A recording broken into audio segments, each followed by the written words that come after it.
Assalomu alaykum, hurmatli do'stlar, azizlar.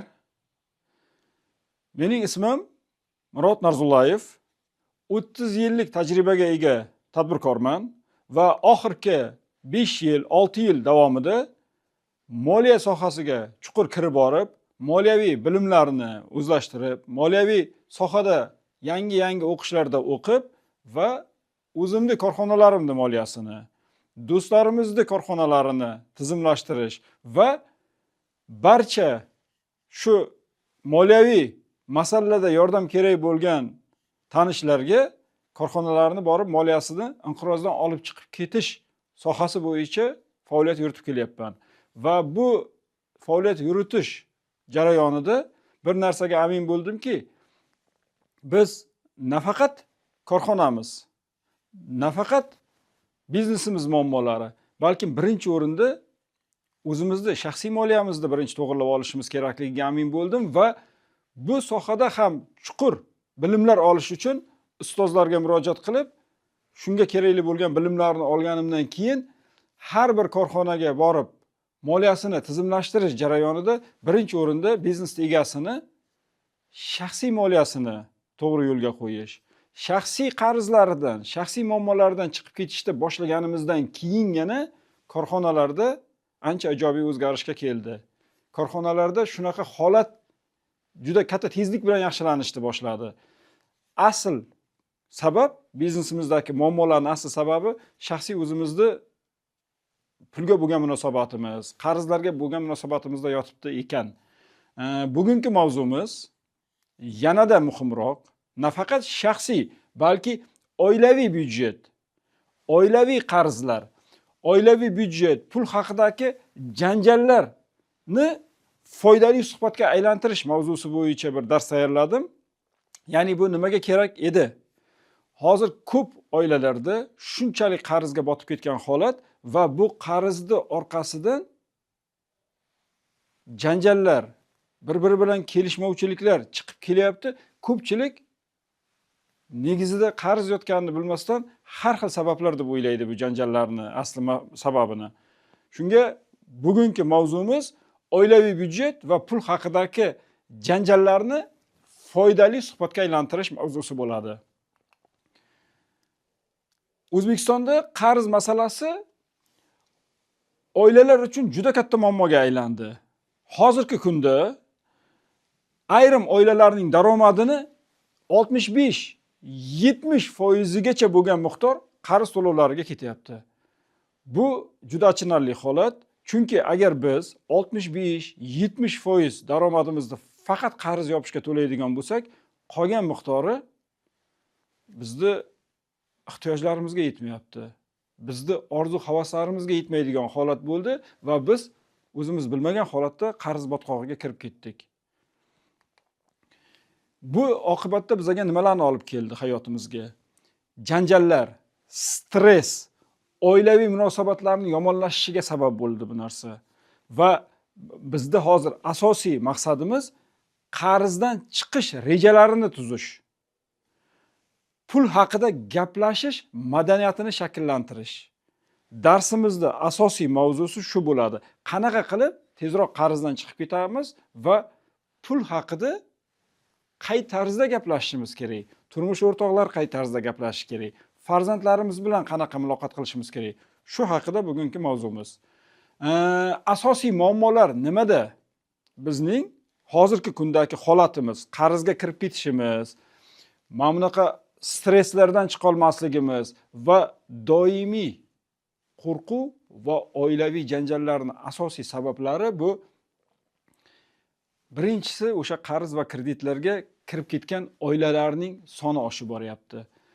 Iste'mol kreditlari, mikrozayimlar va bo'lib to'lash, muddatli to'lov, nasiya savdo degan biz oldinlari bilmagan yangi turdagi qarz ko'rinishidagi mahsulotlar chiqib kelishi. Bular hammasi moliyaviy mahsulotlar deyiladi.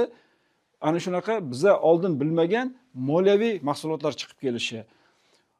Oilalarning janjallarining eng ko'pi ana shu sabablardan kelib chiqyapti. Chunki bizada qarz olish juda yengillashib ketdi. qarz olish shunchalik oson bo'lib qoldi va bizda o'sha moliyaviy savodxonligimiz, moliyaviy bilimlarimiz yo'qligi sababli biz bu botqoqqa, bu qarz botqog'iga kirib ketishimiz yanada tezlashib ketdi. Hayotiy misol o'zimizning shaxsiy tajribamizdan, shu o'quvchilarimiz, shogirdlarimizdan kelib tushib turadigan bunaqa hayotiy misoldan men bittasini aytib beraman.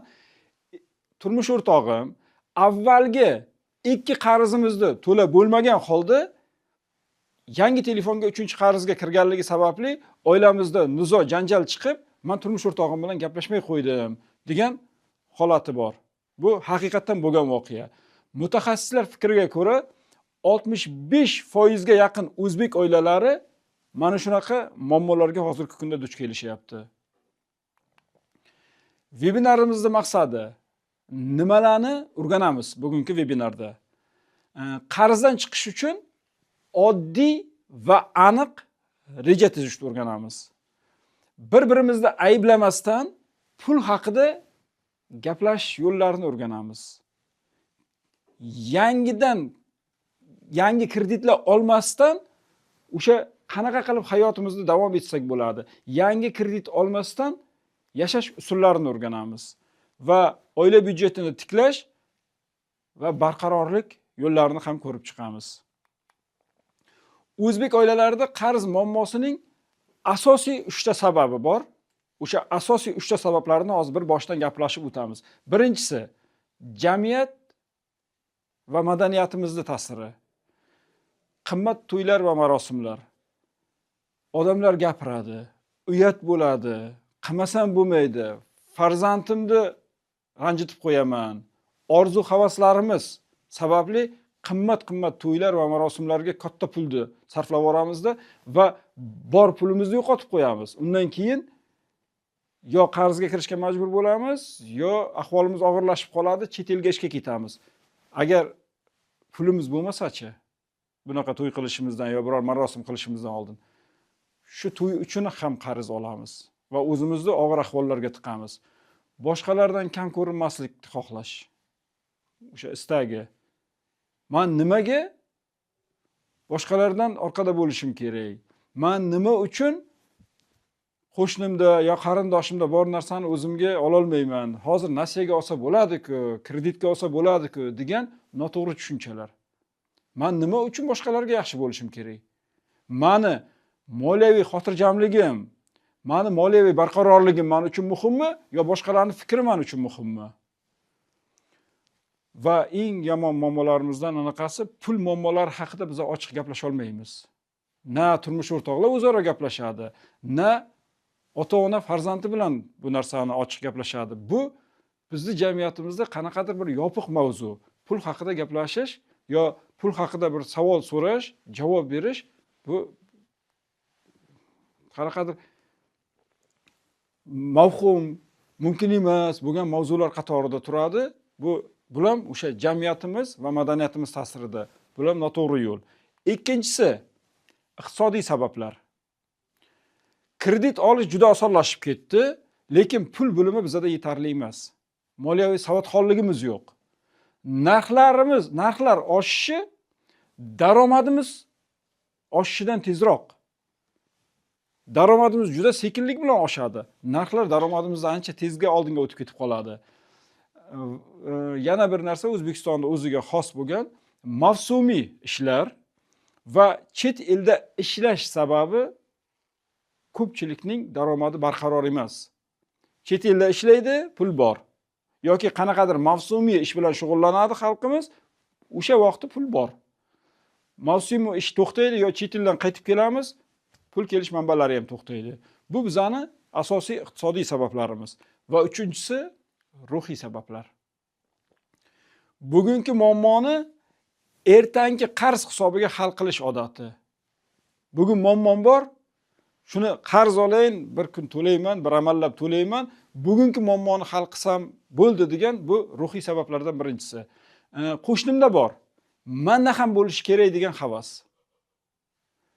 Orzu havaslarimiz bizni o'zimiz bilmagan holda qarz botqog'iga kirgizib qo'yadi va yomon kayfiyatda do'konga borib ko'ngil yozish degan yana bir ruhiy yomon holat bor.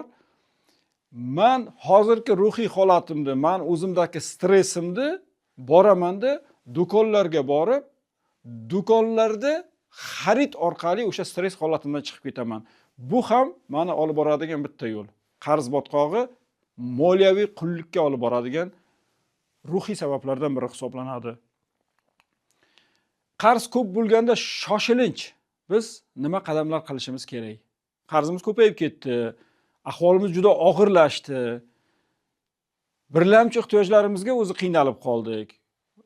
Farzandlarimiz orqasida orzu-havaslarimizga yeta olmaymiz. Farzandimizga bo'lgan rejalarda orzu-havaslarimizdan voz kechishimizga to'g'ri kelishi mumkin.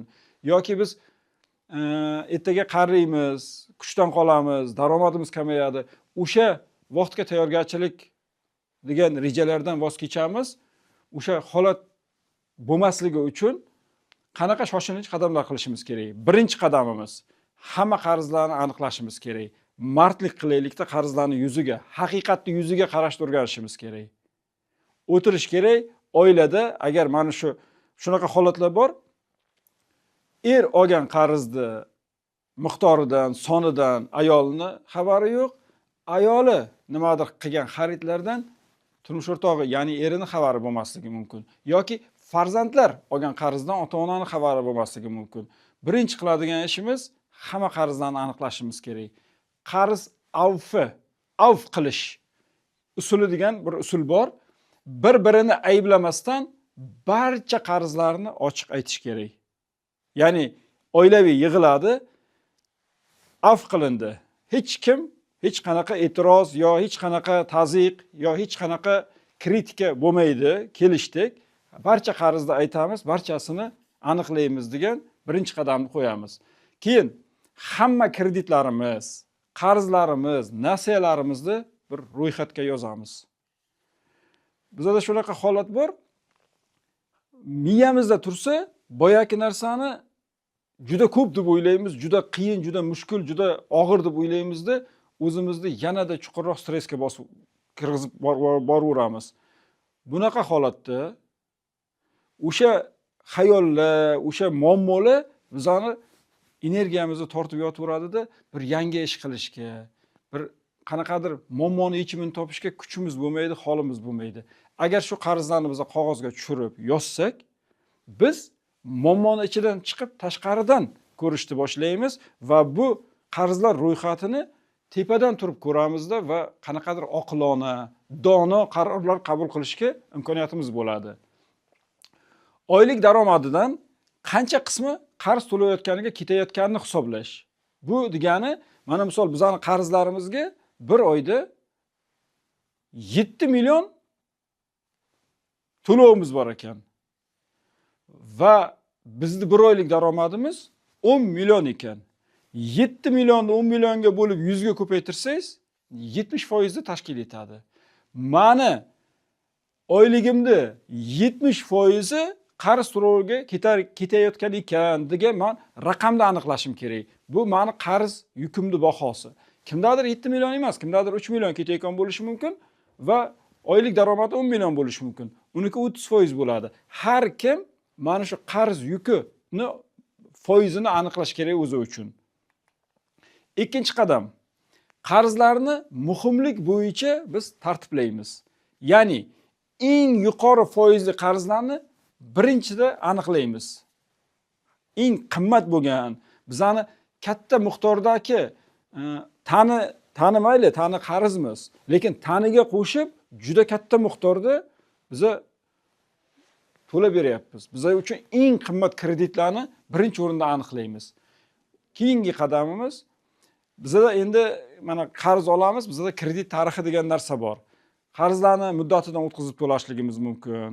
Qarzlarni kechiktirganimizda bizning kredit tariximiz buziladi va keyingi qarzlar olishimizda bu narsa bizga kredit narxini qimmatlashtiradi. Agar kredit tariximiz buzilgan bo'lsa, oddiy holatda bizga banklar 20-25% da kredit berishga ko'nsa, kredit tariximiz buzilgan yoki kredit yukimiz juda yuqori bo'lgan holda kreditning narxi bizlar uchun qimmatlashadi. Do'stlarimiz kredit tarixi buzilmagan, qarz yuki kam bo'lgan mani eng yaqin do'stim 20% to'lashi mumkin. Men 50% to'lashim mumkin. Chunki menda kredit tarixim buzilgan holatida. Shuning uchun kredit tarixini buzmaslik uchun minimal to'lovlarni o'zimiz uchun aniqlab olamiz. Har oylik to'lovimiz qanaqa ekan, mana shuni to'lab tursak, bizning kredit tariximizga ta'sir qilmasligini va barcha qarzlarimizni to'lash uchun real jadval tuzamiz. Qaysi qarzimizni mana bu o'sha o'zini muddatida to'lanadigan qismi va bu yog'ida men qanaqa qilib buni oldinroq yopishni boshlayman degan bir o'zimiz uchun jadval tuzamiz. Bu o'sha oila a'zolarimiz bilan, turmush o'rtoqlar birga o'tirib, yo ota-onalar farzandlar bilan birga o'tirib, buni birgalikda qilinadigan ishlarimiz. 3-qadamimiz oilaviy xarajatlarni kamaytiramiz. Ya'ni asosiy ehtiyojlarga zarar qilmagan holda tejamkorlik holatini boshlaymiz. Nima degani bu? Bizning xarajatlarimiz 3 xil turdan tashkil topadi. Ya'ni zarur xarajatlar, oziq-ovqat, kiyim-kechak, uyimizni, tepamizdagi tomimizni xarajatlari va transport, yo'l-kira xarajatimiz. Mana bu 4 ta xarajat, bu birlamchi xarajat. Bu xarajatlarni imkoniyat darajasida o'sha kerak miqdorini qoldiramizda, qolgan orzu-havas, o'yin-kulgi, hobbi xarajatlarni hammasini o'sha reja qilgan, boyagi o'zimizda qarzdan muddatidan oldin qilgan rejamiz bo'yicha qarzlarni yopishga yo'naltirishni yo'lga qo'yamiz. Qaysi xarajatlar men uchun zarur? Qaysilari kutib tursa bo'ladi? Shularni aniqlab chiqamiz. O'sha o'zimizning asosiy ehtiyojlarimizni aniqlaganimizdan keyin, menga mana bu oziq-ovqat bu haqiqatan katta ehtiyoj. Kiyim-kechakni ko'rib chiqsak bo'ladi. Hozircha mana bu mavsumga yetadigan kiyim-kechagimiz bor. Mana bu yosh bolamizning bo'yi o'sib, gavdasi kattardi, bunga olmasak bo'lmaydi. Faqat shuning uchun olamiz. O'zimiz bori bilan amallab turamiz mana bu qarzdan qutulguncha yoki minimal narsalarni olamiz degan qoida tatbiq qilganimizdan keyin biz barcha xarajatlarimizni ko'rib chiqishimiz kerak. Qaysi xarajatlar biz uchun haqiqatan zarur, qaysilari ozgina kutib tursa bo'ladi, yaxshi kunlar kelguncha. To'y marakalar, tug'ilgan kunlar, har xil sovg'alar, har qanaqa marosimlarda endi xarajatlarni kamaytiramiz. Odamlar nima deydi? Do'stlarim xafa bo'ladi, qarindosh urug'larga oldida gapga qolib ketaman degan narsalarni birinchi o'zingizni ishontirishingiz kerak. Ya'ni meni holatim hozir, ahvolim yaxshi emas. Men qarz botqog'idaman, men moliyaviy tubdaman. Birinchi o'zingiz shu narsaga ishonsangiz, holatni ko'ra olsangiz, ana undan keyin qarindosh urug'laringizga, do'st yor birodaringizga to'g'ri tushunasizlar. Ahvolimiz ozgina og'irroq. Hozir qarzga kirib qolganmiz va qarzdan chiqish yo'lidamiz. Shuning uchun yaxshi kunlar kelsa, Xudo xohlasa chiroyli qilib biza hali sovg'alar, yonlaringda turib katta-katta xarajatlaringga sherik bo'lamiz. Hozirgi kunda uzr, afv etasizlar deb bir shirin so'z, bir kichinaroq sovg'a yoki o'zingizni shaxsiy mehnatingiz bilan yondoshib, mana shunaqa holatni tushuntirsangiz, har kim bu narsani tushunadi. Hayotiy misol. Bir oila o'zbekcha tejash uslubi bilan 6 oyda qarz yukini 65% dan 30% ga tushirdi. Ya'ni milliy taomlar uchun, oilada ishlatadigan milliy taomlarimiz uchun asosiy masalliqlarni saqlab qolishdi. Unga zarar yetkazmadi. Osh qildikmi, sho'rva qilamizmi, qanaqa ovqat qiladigan bo'lsak, shunga ketadigan masalliqlarga ta'sir ziyon keltirmadik. Qarindoshlarga kamroq sovg'a qilish sababini oilaviy ahvol bilan to'g'ri tushuntirdik. Natijada qarzni kamaytirib, munosib hayot tarziga tushdik. Ya'ni shunaqa narsa bor. O'zbekcha makaron degan tushuncha bor. Bu degani men qimmatbaho ovqatlarni ham qilmayman bunaqa holatda. Maqsadim qarzdan qutulish bo'lsa, biza oilaviy bunaqa narsani suhbatlashsak, oilaviy barchamiz shu narsaga rozi bo'lsak, oldimizda qo'yilgan moliyaviy maqsadimiz bor, moliyaviy erkinlik, moliyaviy ozodlik, qarzlardan qutulish maqsadi bo'lib, barcha oilamiz birdan bir jon bo'ladigan bo'lsak, biz har qanaqa kamchiliklarga, har qanaqa qiyinchiliklarga birga tayyor bo'lamiz va bir-birimizga qanaqadir e'tiroz bildirmaymiz. Chunki kelishdik, biza bitta komandamiz. Ana shunaqa qilib harakat qilsak. Xo'p, qarz muammosi paytida oilada pul haqida gaplashish. Bunaqa holatda ko'pchilik mana shunaqa oilada pul haqida gaplashmaydi. Bu noto'g'ri yo'l. Qarz muammosi bor vaqtda biz pul haqida gaplashishni yo'lga qo'yishimiz kerak. Oilada birga gaplashishni o'sha oilamizga tatbiq qilishimiz kerak. Oilaviy byudjet, qarz janjallarini foydali suhbatga aylantirish uslubini o'rganib chiqishimiz kerak. Ya'ni dastlabki muammo nimada? Birinchi navbatda qarz olishda aniq maqsad va reja bo'lmaganligi bu juda katta xato. Hissiyotlar bilan, emotsiyalar bilan qarzni olamiz. Hech qanaqa rejamiz bo'lmagan. Bu qarzni miqdori qancha, har oylik to'lovi qancha, bu qarzni olishimiz bizaga, oilamizga, istiqbolimizga, kelajagimizga nima manfaati bor? Bunaqa narsalarni o'ylamagan holda qarz olsak, o'sha katta muammo bo'ladi. Yana bir qo'shimcha nyuans bor. Hozirgi kunda marketing shunchalik rivojlandi. Bu ijtimoiy tarmoqlar, reklama, cheklanmagan qarz berish, qarz olish imkoniyatlari va bizani madaniy omillar odamlarimizni chalg'itib tashladida chuqur qarz botqog'iga tortib ketishni boshladi. Bizda moliyaviy bilim bo'lganda, moliyaviy savodxonlik bo'lganda biza bu reklamalarga yoki juda yengil olsa bo'ladigan qarzlarga kirib qolmasdik, biza hisob kitobimizni bilardik. Ana bu hozir bizada dastlabki asosiy muammo bo'lib turibdi. Janjalsiz gaplashish usullari. Ertangi kun haqida gaplashing. O'tgan kun haqida emas. Mana bu qilib qo'yding, sen olib qo'yding, shuncha qarz kirding. Bu bo'ldi, bo'ladigan holat bu bo'ldi. Buni unutish kerak.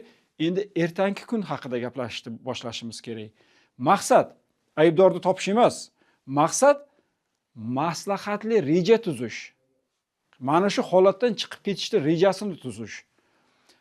Man, san, men, sen formatida emas, biz formatida gaplashishni boshlash. San sabab shunaqa qarzga kirdik, man bunaqa qarzni bilmay olib qo'ydim, bu mavzu emas. Biz endi qanaqa qilib bu holatdan chiqib ketamiz? Nima imkoniyatlar, nima rejalar, nima qadamlar qilamiz uslubida gaplashishni o'zimizga asosiy yo'l qo'yib olish. Tartibli suhbatlar o'tkazish. Doimiy tartibli o'shanaqa suhbatlar o'tkazish. Ya'ni haftada bir marta 10-15 daqiqalik qarz mavzusidagi uchrashuv. Turmush o'rtog'imiz, doim birgamiz, lekin bunaqa uchrashuv bizda aksar holatlarda bo'lmaydi, chunki odat yo'q. Hech kim o'rgatmagan bizaga. Haftada bir marta 10-15 daqiqalik kel, mana bugun belgilab olganmiz, haftani mana shu kuni qarzlarimizni holatini tekshiramiz. Qancha edi, qancha qoldi? Progressimiz qanaqa? Qanchasi yopildi va qanaqa bu qolgan qarzlarni nima uslublar bilan yopamiz? Mana shunaqa vaqt ajratib olish o'zimizga.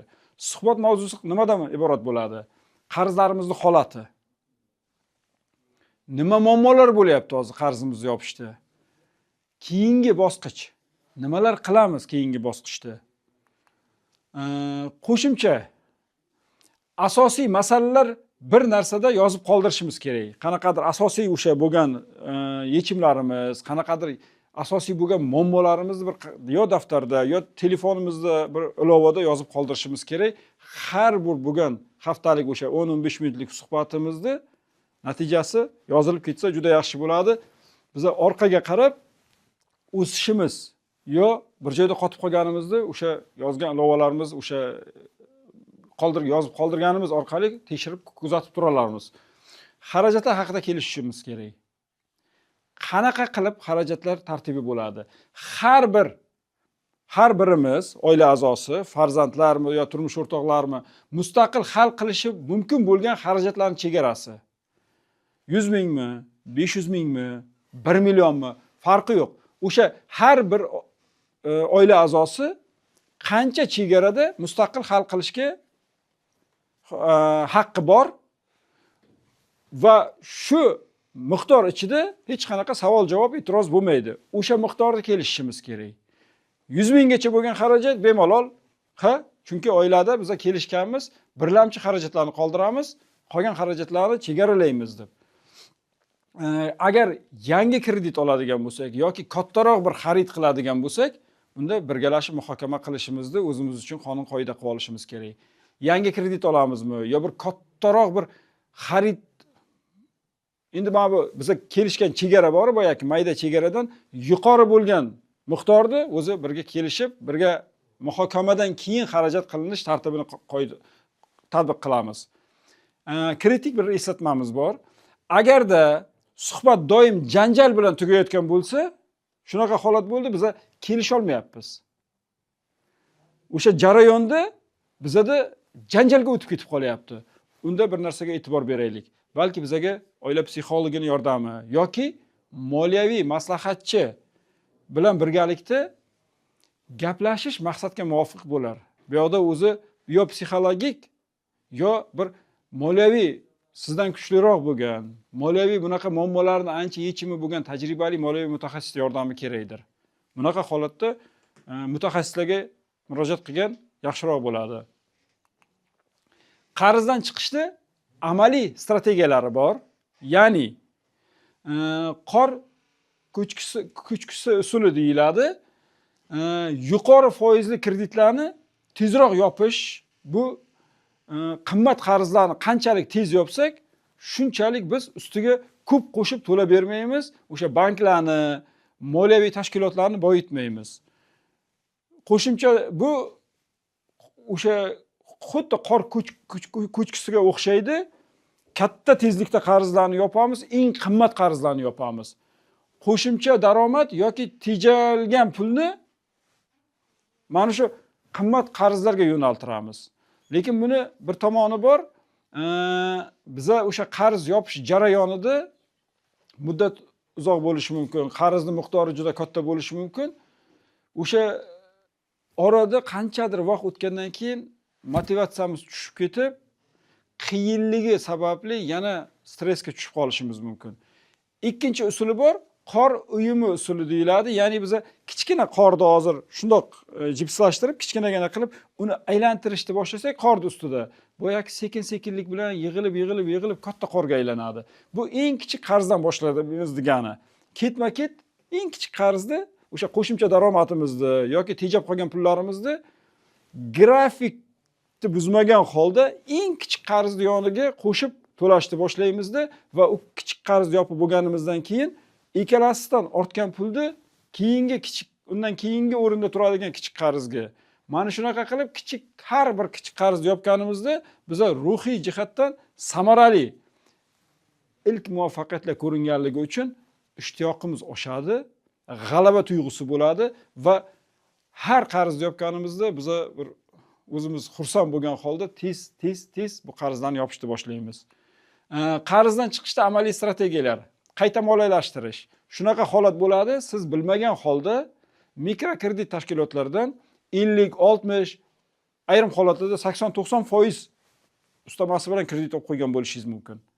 O'zi asli tavsiyam umuman kreditlarga yaqinlashmasdan moliyaviy bilimni oshirib, zaxiralarni to'plab, hamisha barqarorlik va boyish sari hayot kechirishingiz. Lekin kirib qo'yibsiz. Bu qarzlar botqog'i, bu kreditlarga kirib qo'ygan holatingizda tasavvur qilaylik, siz mikrokredit tashkilotlaridan qimmat qarzlarni olib qo'ygansiz. Ana shu holatda banklar bilan shartlarni o'zgartirish, ya'ni foizni kamaytirish, muddatni uzaytirish degan uslublar bo'lishi mumkin. Siz borib foizi juda qimmat ekan, shuni kamaytirishning yo'li bormi deb savol bersangiz, balkim sizga ijobiy javob berar. Yo'q, unaqa holat deydigan bo'lsa, agar siz 50, 70, 80% kredit olgan bo'lsangiz, bankka borib, shu kreditni 20, 25 yo 30% kreditini olib, buni muddatidan oldin yopaversangiz, sizga ancha arzonga tushadi. Chunki bu yoqda siz 70-80% to'ladingiz qayoqda, yo bankka 30% to'ladingiz qanaqa bo'ldi. O'sha orasidagi farqini ham bankda kreditini oldindan, muddatidan oldin yopishga yo'naltirsangiz bo'ladi. Kritik nyuans. Har doim ham o'sha qayta moliyalashtirish, refinansирование deyiladi bu, foydali bo'lmaydi. Shartlarni sinchkovlik bilan solishtirishingiz shart bu holatda. O'zingiz bilmagan holatda yanada qiyinroq, yanada og'irroq holatga kirib qo'ymasligingizni oldini olish uchun bu narsani o'rganib chiqishingiz kerak. Qo'shimcha daromad imkoniyatlari. Uyda malakadan, o'zingizning malakangizdan foydalanish. Pazandachilik qo'lingizdan kelishi mumkin. Tikish, bichish yoki qanaqadir ta'mirlash ishlari qo'lingizdan kelishi mumkin. Asosiy daromad manbaingizga qo'shimcha daromadlarni qo'shasiz. Chunki siz endi oilada bir tan, bir jon bo'lib hammalaring kelishib oldinglar, qarzlarni qog'ozga tushirdinglar, reja tuzgansizlar, har hafta bir marta o'tirib bu narsani muhokama qilish odatini tatbiq qilgansizlar va qarzlarni muddatidan oldin yopishni harakatini boshladinglar. Endi bu harakatlarning yoniga qo'shimcha daromad manbasi qo'shilsa, o'sha uyda qo'limizdan keladigan ishlarni yoki bizda qanaqadir mavjud ashyolarimiz bor. Hozirgi kunda yotibdi. Ijaraga beradigan narsamiz bo'lishi mumkin. Qayoqdadir nimagadir sherikchilikka kirishimiz mumkin. Uyda ortiqcha qanaqadir jihozlar bor, hozir sotib olsak bo'ladi, bu keragi yo'q bugungi kunda bizga.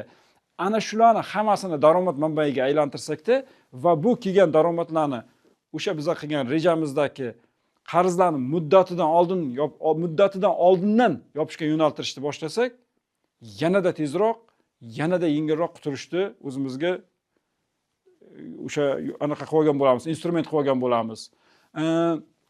Zamonaviy onlayn qanaqadir xizmatlar bor. Hozir qanchadir miqdorga, qanchadir vaqtda biz yangi bir kasb o'rganishimiz mumkin. Onlayn kasb o'rganishimiz mumkin. Va shu kasblarni orqali biz onlayn qanaqadir xizmatlar ko'rsatishimiz mumkin.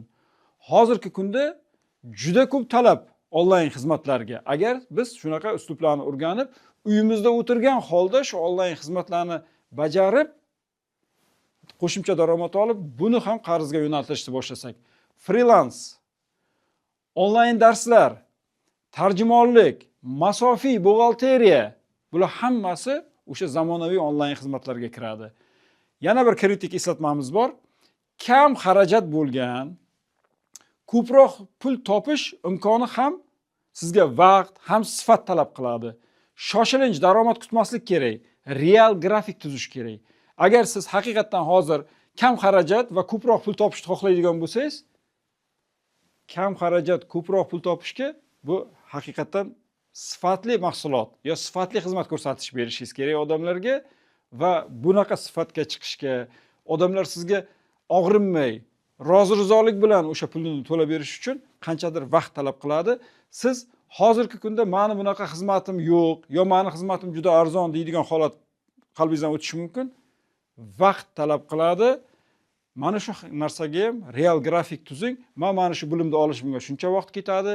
Bu olgan bilimimda tajribasiga mana bunaqa vaqt ketadi va bu bilim va tajribadan keyin men o'zi qiymati bor odamlar mehnatimga yarasha yaxshi haq to'lab beradigan bilim egasi bo'laman va bundan ham men qo'shimcha daromad olaman va bu daromadlarni ham qarzimni o'sha oldindan to'lashga yo'naltiraman degan, buning uchun ham real grafik tuzishimiz kerak. Yangicha qarz olmaslik uchun choralar. Mana ko'p holatda qarzdan qutulamiz va qarzdan qutulganimizda bizda yelkamizdan tog' ag'darilgandek bo'ladi. Erkinlik hissi, xotirjamlik hissi bo'ladi.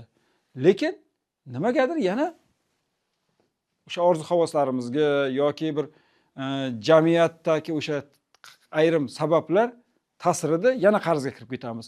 Biz qarzdan qutulish niyat qildikmi, keyingi qarzdan eshigini yopishimiz kerak. Umuman qarz olmaslik qoidasini tatbiq qilishimiz kerakdi va o'zimiz uchun to'xta va o'yla degan qoidani tatbiq qilamiz. Ya'ni katta xarid nimanidir katta xarid qilishdan oldin bizda shunaqa hozir emotsiyalarimizga berilib ketdik, his-tuyg'ularimizga berildikda mana shu narsani olaman dedik. To'xta va o'yla qoidasi. Bo'ldi olaman. 3 kun, ya'ni 72 soatdan keyin qaror qabul qilaman. Bu degani, agar bu narsa bizga haqiqatdan muhim bo'lsa, haqiqatdan foyda keltiradigan bo'lsa, 72 soatdan keyin ham, ya'ni 3 kundan keyin ham o'sha olish orzuyimiz, o'sha olish istagimiz bizda yonib turadi. Lekin bu narsa bizda bunaqa muhim bo'lmasa, bundan keladigan xursandchilik qarzga to'laydigan azoblarimizdan kamlik bo'ladigan bo'lsa, boyagi o'sha qarzga har oy to'laydigan miqdorimiz, uni orqasidan keladigan stress bu olgan katta xaridimizdan ustunlik qiladigan bo'lsa, bizda o'sha 3 kundan keyin bu tuyg'u ancha sustlashadi va o'sha sustlashgan holda bunaqa xaridlarni qilmaymiz. Shuning uchun to'xta va o'yla qoidasini tatbiq qilamiz. Kreditga qarshi immunitet shakllantirishimiz kerak. Bu degani rejasiz pul sarflashga olib keluvchi vaziyatlardan ogoh bo'lishimiz kerak. Hamisha xarajatlarimizni yozishda tatbiq qilishimiz kerak. Bu xarajatlarimizni tahlil qilishni o'rganishimiz kerak. Ya'ni qanaqa tahlil qilinadi? Men xarajatlarni yozsam, keyin o'tirib buni Excel jadvallarida turlarga bo'lib, har oy oxirida har bir xarajat turim qancha miqdor bo'libdi va buni nimalarga meni pulim nimalarga ketar ekan, qaysi birini kamaytirsam bo'lar ekan, qaysi birini qoldirishim kerak, qaysi birini boshqa joylarga qarzga yo'naltirsam bo'lar ekan degan qoidalarni o'rgansak, biz darsimizdan keyin o'sha Excel jadvallarimizda shaxsiy pul yurg'izish, qarzlarni yozish, qarzlarni o'sha qarz yukini baholash jadvallarni tashlab beramiz. Kursimizda administratorlarimizdan iltimos qilamiz, tashlab berishadi. Mana shunaqa rejasiz pul sarflashga olib keluvchi vaziyatlardan ogoh bo'lishimizda o'sha jadvallarimiz pulimizni, xarajatlarimizni holatini ko'rganimiz bizga yordam beradi. Uzoq muddatli maqsadlar haqida eslatma yoki motivatsion yozuvlar. Ya'ni biz hozir qarzdan qutuldik, o'zimizga reja qilganmiz, qarzdan qutulamiz va undan keyin farovon hayot, qarzsiz farovon hayot yoki yangi uylar, farzandlarning chet eldagi ta'limi, chet el safarlari, qariganimizda kambag'alsiz, muhtojsiz hayot, ya'ni bizga passiv daromad kelib turadigan maqsadlarni qo'yamizda oldimizga va o'sha maqsadlar sari ketish yo'limizda doim eslatma yoki motivatsion yozuvlar yozib qo'yib, har katta xarajat yo kredit olmoqchi bo'lganimizda mana shu maqsadlarimizni eslaymiz va bu maqsadlarimiz bizni ana shu kredit botqog'iga kirib ketishdan yana bir saqlab qoladigan kuchli instrument. Yangi qarz olmaslik uchun yana qanaqa choralar bor? Moliyaviy yostiqcha, ya'ni moliyaviy zaxira deyiladi. Daromadimizdan 5-10% chetga olib qo'yish. Agar qarzdor bo'lsak ham hech bo'lmaganda 5% olib qo'yishda odatga biz o'sha ko'nikma hosil qilishimiz kerak, odat hosil qilishimiz kerak o'zimizda. Kutilmagan holatlarimiz uchun zaxiramiz tayyor turishi kerak hamisha. Agar bizda zaxira bo'lganda, qanaqadir kutilmagan vaziyat, mashinada turtib oldik yoki oilada kimdir kasallik bo'lib qoldi yo bir tabiat ofati, kutilmagan talofat yetib qoldi, qarzga kirmaymiz. Zaxiramizdan olib ishlatamiz va ertaga yana o'sha 5 yo 10% daromadimizni zaxiraga qo'yib, joyini to'ldirib qo'yamiz. O'zbekona tejash uslublari bor. Marosimlar, xarajatlarni oqilona yo'l bilan qisqartirishni o'rganishimiz kerak. To'ylarimizni 200-300 kishilik qilmasdan kichinaroq tartib bilan belgi berish niyatida bir kichkina to'y qilib, qolgan iqtisod qilib qolgan pulimizni mana shu farzandlarimizni ta'limiga yo farzandlarimizni olmoqchi bo'lgan uyiga birinchi to'loviga yo birorta bir kasbiga, biznesini oborotiga yo'naltirsak, bu nur ustiga a'lo nur bo'ladi. Qimmat sovg'alar o'rniga e'tiborni boshqacha usullarda ko'rsatishimiz. O'sha o'zimizni marosimlarimizda, to'ylarimizda qimmat sovg'alar ko'p sovg'alar ichida ko'rinmay qolishi ham mumkin.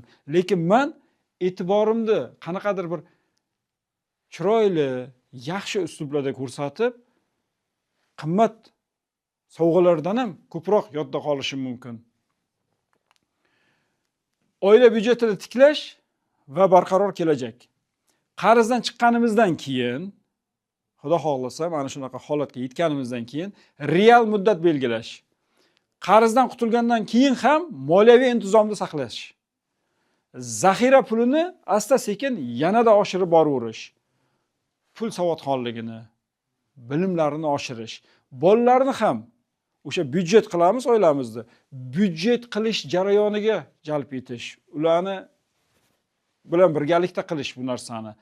Moliyaviy adabiyotlar, har qanaqa moliyaviy treninglar, onlayn kurslarga qatnashishni o'zimiz uchun qoida qilish, bolalarimizga ham shu narsani o'rgatish. Chunki mana hayotimizda shunaqa narsa bor. Biz bolalarimizga salomlashish odatini, kiyinish odobini, dinimizda urf-odatlarini, tahorat olish, namoz o'qish, hamma narsani o'rgatamiz. Matematika fanini, ingliz tilini hammasini o'rgatamiz. Kelajakda kerak bo'ladi. Qizlarimizga oqila kelinchak bo'lishni usullarini o'rgatamiz. Bular hammasi kerak, hammasi zarur narsalar. Lekin shularning orasida agar biza pul ilmini, pul savodxonligini, moliyaviy savodxonlikni ham o'rgatganimizda, bu barcha hozir aytib o'tgan narsalarim qanchalik kerak bo'lsa, pul va moliyaviy savodxonlik xuddi shular singari juda muhim, ayrim hollarda ulardan ham muhimroq holatlari bo'lishi mumkin. Chunki hayotimiz pul bilan bog'liq. Ertaga ota-onamizga qiladigan yaxshiligimiz qo'limizdagi pulimizga qarab turibdi. Do'stlarimizga beradigan yordamimiz, oilamizning farovonligi hammasi bizning pulga bo'lgan munosabatimiz, pulga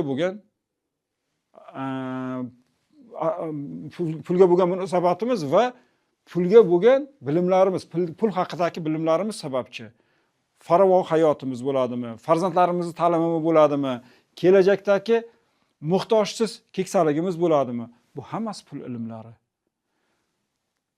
Ota-ona oilada farzandlariga mana shunaqa pul ilmlarini berish kerak. Agar o'zlarida bo'lmasa, birinchi o'rinda o'zlari o'rganish kerak. Va doim mana shunaqa bilimlarni olib, o'qib, o'z ustida ishlasa, Xudo xohlasa bu qarz botqog'i, moliyaviy qullik degan narsalardan ancha yiroq bo'ladi va moliyaviy barqaror hayotda yashashadi. Qarzsiz kelajak. Uzoq muddatli rejalar, uy-joy, ta'lim, qarilik uchun oldindan pul jamg'arishni boshlashimiz kerak. Kreditsiz ham hayot kechirish mumkinligini anglashimiz kerak. Ko'pchilik qarzga botib ketdi. Ko'pchilik hozir qarz botqog'ida. Lekin shunaqa insonlar bor, umuman hech qanaqa qarzi yo'q. Umuman kreditga muhtojligi yo'q. Va ular qanchalik naqadar chiroyli, go'zal hayotda yashaydi. O'shanaqa kreditsiz hayot ham kechirish mumkinligini anglab yetsak, bu narsa yana bir bizga yordamchi bo'ladi. O'sha qarz botqog'idan chiqib ketib va ertaga qarzdan qutulganimizdan keyin qarzlarga qaytadan kirib ketmasligimizni oldini oladigan narsalar. Qarzdan chiqqandan keyingina har tomonlama yengillik tuyulishi mumkin bizga. Lekin katta xarajatlar uchun ham oldindan pul to'plash odatini yo'qolib qolmasligini biz o'zimizda tatbiq qilishimiz kerak. O'shanaqa odatlar biz uchun lozim. Biza hozir mana shu darsimizdan keyin men hozir sizlarga bonus checklist beraman.